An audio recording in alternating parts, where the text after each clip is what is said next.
pag matuyo na. So, ayan guys. Thank you so much for watching guys. Ano yan na ang ating mga na niluto.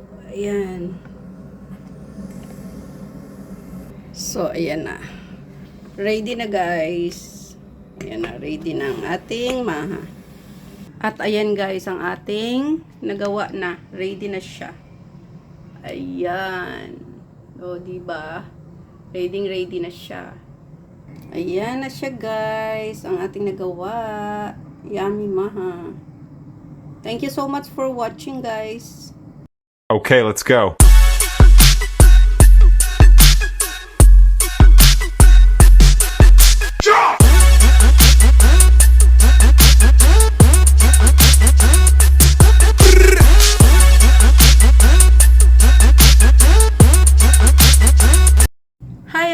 Welcome back to my YouTube channel, and this is Lilian Herbar channel. And for today's vlog guys ay magluluto tayo ng maha blanca.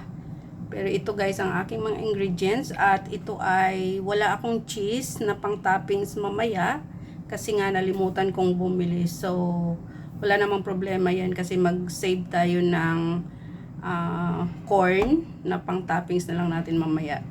At ito ang ating ingredients guys. So, ayan, may dalawang pack tayo na sweet corn creamy style and itong whole corn ang ating gagamitin. Tapos ito yung cornstarch natin. And syempre, condensed milk. So, condensed milk isa lang ang ginamit ko guys kasi isang recipe lang naman ito. At 1 cup sa cornstarch ay 4 cups of water. So, hindi ako isang cup lang ang gagamitin kong water pang tunaw sa cornstarch kasi ito may milk ako na 2 and isang coconut milk. So, yung iba naman nito guys, yung special talaga ay maglalagay ng nestle cream, pero ako hindi na ako maglalagay guys kasi magastos na din guys. Wala tayong budget sa kung talagang masarap talagang ating lulutuin ay may mga nestle cream pang nilalagay. So ako, ito lang ang ating ingredients for today. Ayan guys, ang aking ingredients guys. So cheese lang ang kulang dito. At bukas na lang doon sa pwesto, pwede naman na magbili ng cheese na pang toppings na lang. So ayan guys, magluto na tayo. Ayan guys. Ito ay nabuksan ko na lahat. Ayan, buksan ko na yan siya. Ito siya guys, ito ang ating ingredients. Ayan. Ito, nabuksan ko yung carnation, condensed. Ito. Tsaka ito, ilagay lang natin sa cup. 1 cup lang ang ating gagamitin na cornstarch. So, yung milk, ilalagay na natin dito sa lutuan natin. Yan guys, dito. Ilalagay. Ihalo lang natin lahat. Yung iba naman guys ay yung iba naman ito guys, yung una kong niluto ay pakukuluan muna ito bago natin ilagay ang cornstarch. So ngayon naman, itry ko lang siya na ihalo lahat bago ko isalang sa apoy guys. Ayan, so 2 can ng milk tayo. Carnation iba pang aking gamit. Yan. Carnation iba. This is not sponsored guys. And 1 can of coconut milk. So, ayan. Ihalo lang natin to. And kung kulang tayo sa tamis, pwede tayong magdagdag ng additional condensed milk or either sugar, white sugar. So, ako naman ay isang can lang na condensed muna. Tikman ko na lang mamaya pag mag-ano na tayo, maghalo. Pero para sa akin, 1 can of condensed milk is enough na guys. Kasi hindi naman maganda, sobrang tamis.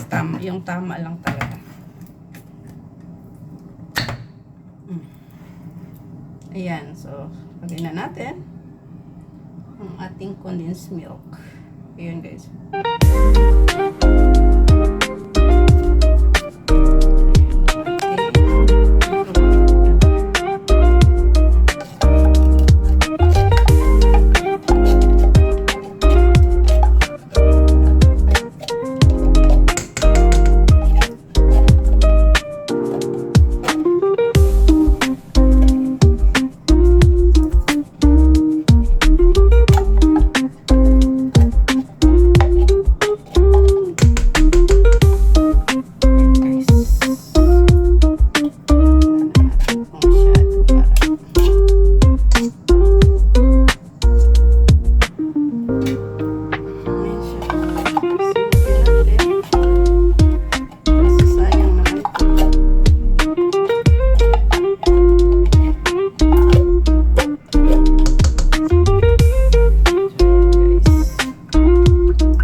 guys kasi puro gatas at saka coconut milk ang gamit natin. Hindi naman tayo gumamit ng maraming tubig. Kasi pangit pag maraming tubig ang gagamitin natin guys. Pangit ang lasa niyan. Kaya dapat talaga is ito. So, ayan guys, nabuksan ko na ang ating corn. Dalawa. So, ilalagay na natin dito.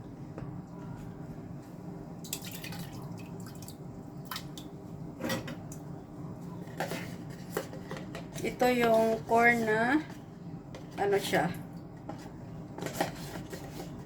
Sweet corn.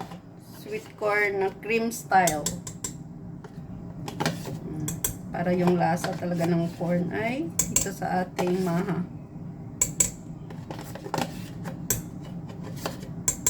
Creamy maha. Ayan. So, ito naman yung isa.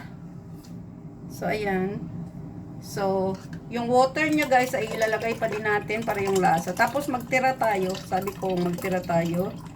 Kasi ilalagay natin sa top mamaya. Toppings. Kunin natin yung ano.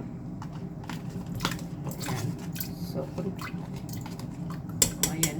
So, ayan guys. Nagtira tayo guys. Oh, tira tayo.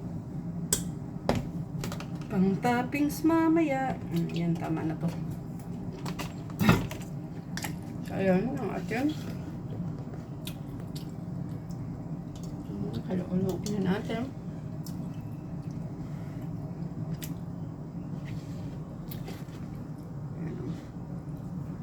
Haluin natin bago natin lagay sa apoy.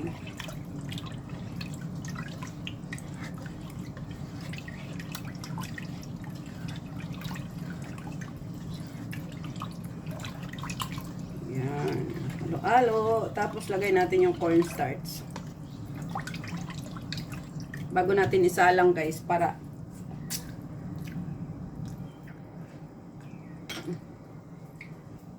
tamis na. So ito na guys ang ating tinanaw na cornstarch. Ayan, lagay na natin. So ayan. Tapos haluin lang natin bago natin isalang sa apoy. Ayan guys, ang ating maha blanca. Ayan. Tuloy-tuloy lang ang ating pag ano nito halo. Para yung pantay yung pagkaluto.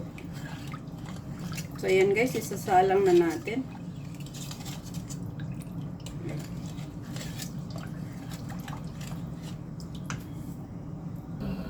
So, ayan guys, inon ko na yung apoy.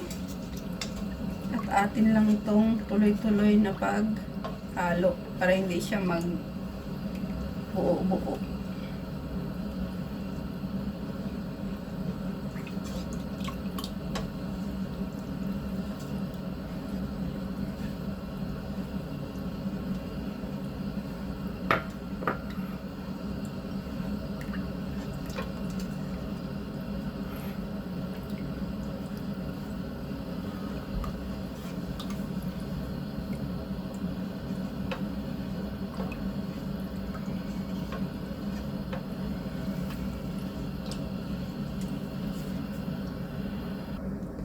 Ayan guys, nag-start na siyang buo-buo.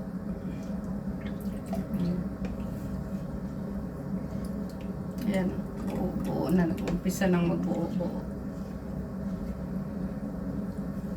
Kailangan tuloy-tuloy ang ating paghalo para hindi siya didikit guys.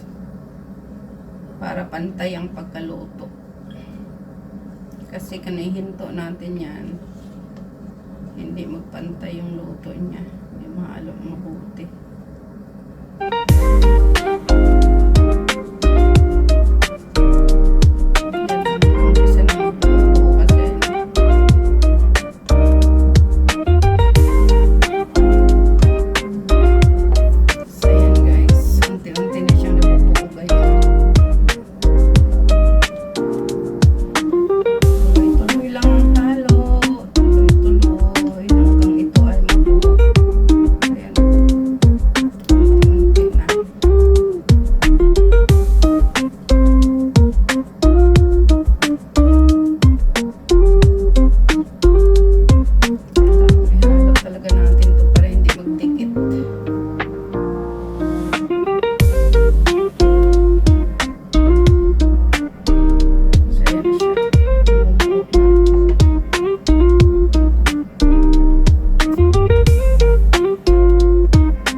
guys, unti na. Tuloy-tulong lang. Kailangan masipag ka talaga dito magluto kasi mapagod halo.